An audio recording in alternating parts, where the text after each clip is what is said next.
ನಮಸ್ಕಾರ ಸ್ನೇಹಿತರೆ, ನಾ ಕಂಡ ಭಾರತ ಯೂಟ್ಯೂಬ್ ಚಾನಲ್ಗೆ ಸ್ವಾಗತ ಸುಸ್ವಾಗತ.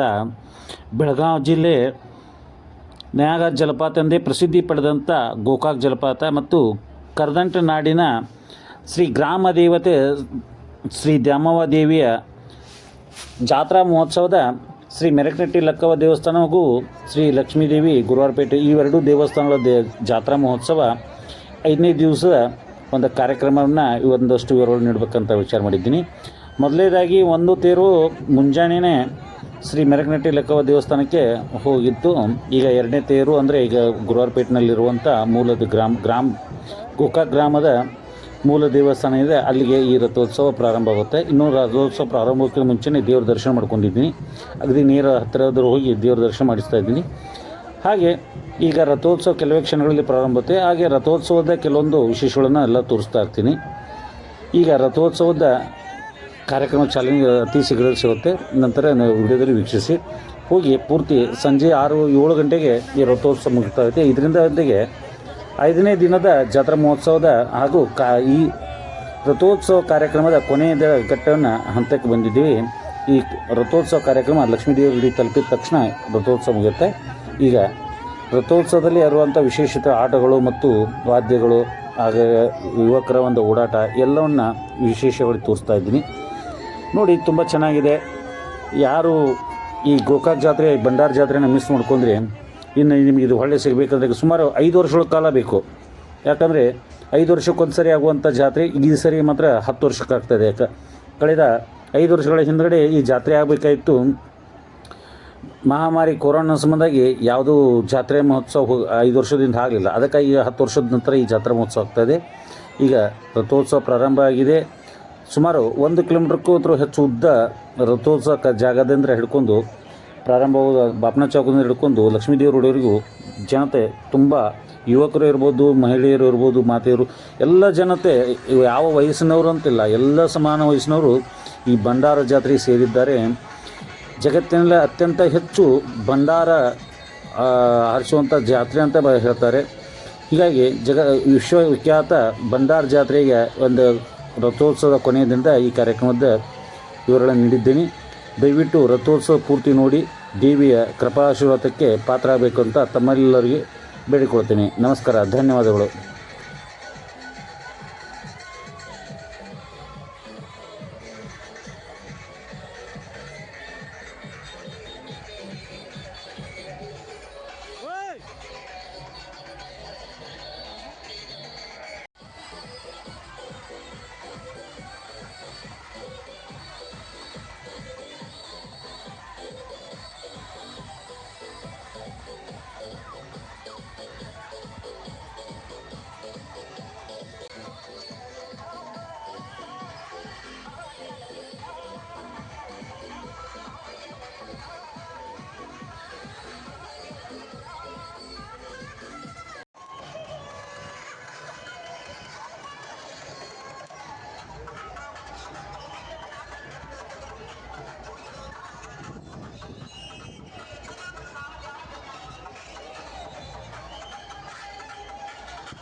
ಸ್ನೇಹಿತರೆ, ಗ್ರಾಮ ದೇವತೆ ಶ್ರೀ ದ್ಯಾಮೋದೇವಿಯ ರಥೋತ್ಸವ ಪ್ರಾರಂಭವಾಗಿದ್ದು ಕೊನೆಯ ಘಟ್ಟಕ್ಕೆ ಬಂದು ತಲುಪಿದ್ದೀವಿ. ಈಗ ಗುರುವಾರಪೇಟೆನಲ್ಲಿರುವಂಥ ಶ್ರೀ ಲಕ್ಷ್ಮೀ ದೇವಸ್ಥಾನಕ್ಕೆ ಬಂದು ರಥೋತ್ಸವ ಈ ಸ್ಥಳದಲ್ಲಿ ಬಂದು ನಿಲ್ಲುತ್ತೆ. ನಿಂತ ನಂತರ ಈ ರಥೋತ್ಸವ ಕಾರ್ಯಕ್ರಮ ಮುಗಿಯುತ್ತೆ. ಹಾಗೆ ಈಗಾಗಲೇ ಮುಂಜಾನೆ ಒಂದು ಹೋಗಿ ಶ್ರೀ ಮೆರಗನಟ್ಟಿ ಲಕ್ಕವ್ವ ಅಂದರೆ ದೇವಸ್ಥಾನಕ್ಕೆ ಹೋಗಿ ಮುಟ್ಟಿದೆ. ಹಾಗೆ ಇದು ಎರಡನೇ ತೇರು ಈಗ ಇಲ್ಲಿ ಬರ್ತಾಯಿದೆ. ಈ ಕಾರ್ಯಕ್ರಮದೊಂದಿಗೆ ಇಲ್ಲಿಗೆ ರಥೋತ್ಸವ ಕಾರ್ಯಕ್ರಮ ಮುಗಿಯುತ್ತೆ. ನಾಳೆ ಅಂದರೆ ಸುಮಾರು 2-3 ದಿನಗಳ ಕಾಲ ವಿವಿಧ ಷರತ್ತುಗಳು ಮತ್ತು ಇರುತ್ತೆ. ದಯವಿಟ್ಟು ಯಾರಾದರೂ ಷರತ್ತುಗಳು ನೋಡೋರಿದ್ರೆ ಬನ್ನಿ, ಎಲ್ಲರೂ ಬಂದು. ಈಗಿನ್ನ ಭಂಡಾರ ಜಾತ್ರೆ ಮುಗೀತು, ಭಂಡಾರನ್ನು ಯಾರು ಹರಿಸೋದಿಲ್ಲ, ಇನ್ನು ಷರತ್ತುಗಳು ಮಾತ್ರ ಇರುತ್ತೆ. ಅದಕ್ಕೆ ಈ ಷರತ್ತುಗಳು ನೋಡಿ. ಹಾಗೆ ಮಂಗಳವಾರ ದಿವಸ ಕೊನೆಯ ದಿವಸ ನೈವೇದ್ಯ ಕೊಡೋ ಮೂಲಕ ಜಾತ್ರಾ ಮಹೋತ್ಸವ ಮುಕ್ತಾಯ ಆಗುತ್ತೆ. ಇದು ಇಷ್ಟು ಜಾತ್ರಾ ಮಹೋತ್ಸವ ವಿವರ ಇರುತ್ತೆ.